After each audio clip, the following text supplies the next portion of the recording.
Question number 9 देखो, cos 3 pi upon plus x, cos 2 pi plus x, और यहां पे अपना ठीक है। ये क्वेश्चन करने के पहले कुछ बात समझते हैं। क्या समझते हैं वो जरा देखो। हम लोग यहां से एंगल को मेजर करना स्टार्ट करते हैं।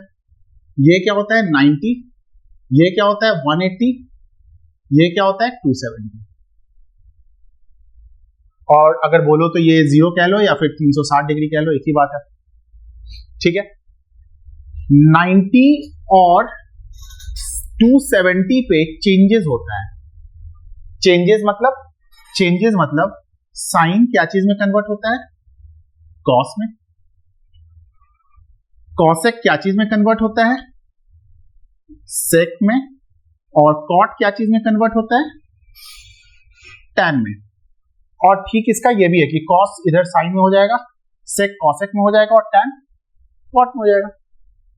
ठीक है, और 0 और 180 पे कोई भी चेंज नहीं होता है।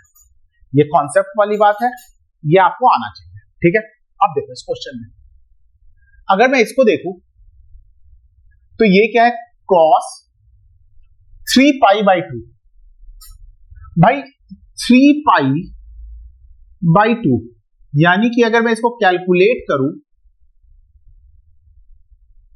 तो ये कितना हो रहा है, 270 हो रहा है।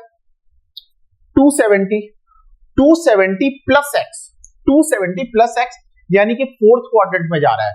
और फोर्थ क्वाड्रेंट में कॉस क्या होता है, कॉस और सेक क्या होता है, पॉजिटिव होता है। यानी कि चेंज तो होगा, कॉस क्या चीज में कन्वर्ट हो जाएगा, देखो मैंने लिखा है कॉस क्या चीज में हो जाएगा, सेक।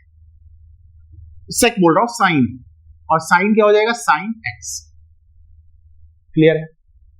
देखो इसके बाद आते हैं cos 2 पाई। पाई का मतलब 180, 2 पाई यानी 360। मैंने यहां पे बताया कि 360 पे कोई भी चेंज नहीं होता है, कोई भी चेंज नहीं होगा। और ये क्या चीज इसे लिख सकते हैं, cos x लिख सकते हैं।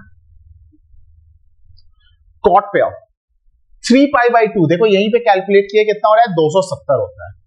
ठीक है, 270 होता है। तो कॉट जो है क्या चीज में कन्वर्ट हो रहा है, टैन में।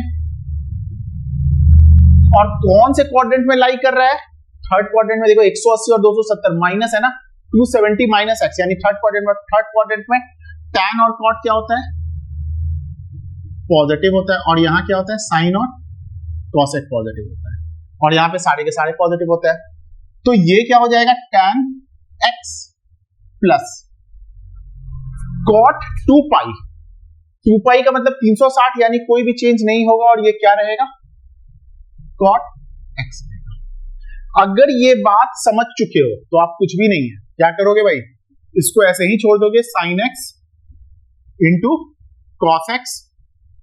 टैन को क्या लिखते हैं, sine x upon cos x, और इसे क्या लिखते हैं, cos x upon sine x. ये क्या हो गया आपका, sine x into cos x.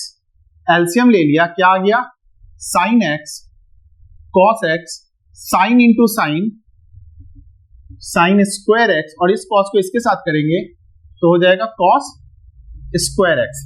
देखो ये इसके साथ गया, और साइन स्क्वायर एक्स और कॉस स्क्वायर एक्स क्या होता है, 1 होता है। तो हमारा ये प्रूफ हो गया। सिर्फ एंगल और उसका किस क्वाड्रेंट में क्या होता है ये आपको अगर समझ में आ चुका है तो ये क्वेश्चन कुछ भी नहीं है, बाकी तो ये सॉल्व हो गया। ठीक है।